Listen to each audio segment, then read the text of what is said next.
ਲਓ ਜੀ, ਚੁੱਲ੍ਹਾ ਆ ਗਿਆ ਹੁਣ। ਕਿਆ ਬਾਤ ਹੈ, ਸਹੂਲਤਾਂ ਦੀ ਤਾਂ ਅਖੀਰ ਹੋਈ ਜਾਂਦੀ ਹੈ, ਬੰਦਾ ਹੀ ਨਾ ਸ਼ੁਕਰ ਆ। ਇਹ ਬਾਲਣ ਵੀ ਪੈਂਦਾ ਅਤੇ ਬਿਜਲੀ ਨਾਲ ਵੀ ਚੱਲਦਾ, ਸੂਰਜ ਦੀ ਰੋਸ਼ਨਾਈ ਨਾਲ ਵੀ ਚੱਲਦਾ ਅਤੇ ਬੈਟਰੀ ਨਾਲ ਵੀ ਚੱਲਦਾ, UPS 'ਤੇ ਵੀ ਚੱਲਦਾ। ਇਹ ਚੁੱਲ੍ਹਾ ਜੀ, ਆ ਇਹਦਾ ਚਾਰਜਰ ਹੈ। ਜਿਹਨੇ ਇਹਨੂੰ ਹਵਾ ਦੇਣੀ ਹੈ ਇਹ ਇੱਥੇ ਲਾ ਦੇਣਾ।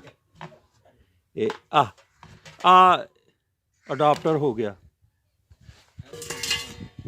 ਇਹ ਜੇ ਤੁਸੀਂ ਬਿਜਲੀ ਉਹਦੇ 'ਤੇ ਬੈਟਰੀ ਵਗੈਰਾ 'ਤੇ ਚਲਾਉਣਾ ਹੋਵੇ, ਇਹਦੇ ਵਿੱਚ ਤੁਸੀਂ ਡੱਕ ਰੱਖ ਦੇਣਾ, ਅੱਗ ਰੱਖ ਦੇਣੀ ਹੈ, ਬਾਲਣ ਥੋੜ੍ਹਾ ਜਿਹਾ, ਅਤੇ ਬੜਾ ਵਧੀਆ ਬਲੋਰ ਇਹਦੇ ਵਿੱਚ ਲੱਗਾ ਆ। ਅਤੇ ਜਿਸ ਵੇਲੇ ਸੁਆਹ ਹੋ ਜਾਣੀ ਤਾਂ ਇਹਨੂੰ ਚੁੱਕ ਲਓ, ਚੁੱਕ ਕੇ ਫਿਰ ਵਿੱਚ। ਦੂਸਰਾ ਹੋਰ ਹੈ ਇਹਦੇ ਵਿੱਚ ਬੜੀ ਗੱਲ ਹੈ, ਸਹੂਲਤਾਂ ਬਹੁਤ ਹੋ ਗਈਆਂ ਜਨਾਬ।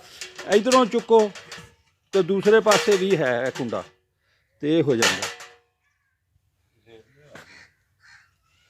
ਲਓ, ਨਾਲੇ ਅੱਗ ਸੇਕੋ, ਨਾਲੇ ਇਹਦੇ ਨਾਲ ਤੁਸੀਂ ਰੋਟੀ ਟੁੱਕ ਕਰੋ, ਚਾਹ ਪਕਾਓ, ਕਾਫੀ ਪਕਾਓ। ਇਹ ਹੁਣ ਤੁਹਾਡੀ ਮੌਜ ਆ, ਬੀਬੀਆਂ ਲਈ ਮੌਜ ਹੋ ਗਈ ਹੈ ਇਹਨਾਂ ਧੁੰਦਾਂ 'ਚ, ਝਾੜ ਦੇ ਵਿੱਚ। ਬਹੁਤ ਹੀ ਵਧੀਆ ਗੱਲ।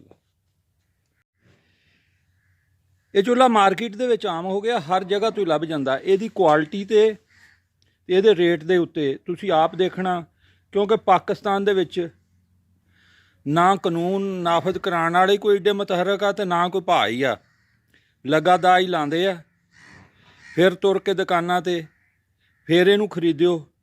ਇਹਨੂੰ ਕਹਿੰਦੇ ਨਾ ਟਣਕਾ ਕੇ ਲੈਣਾ ਚਾਹੀਦਾ, ਟਣਕਾ ਕੇ ਲੈਣਾ ਅਤੇ ਭਾਅ ਪੁੱਛ ਕੇ ਲੈਣਾ, ਐਵੇਂ ਛਿੱਲ ਨਹੀਂ ਲਵਾ ਲੈਣੀ।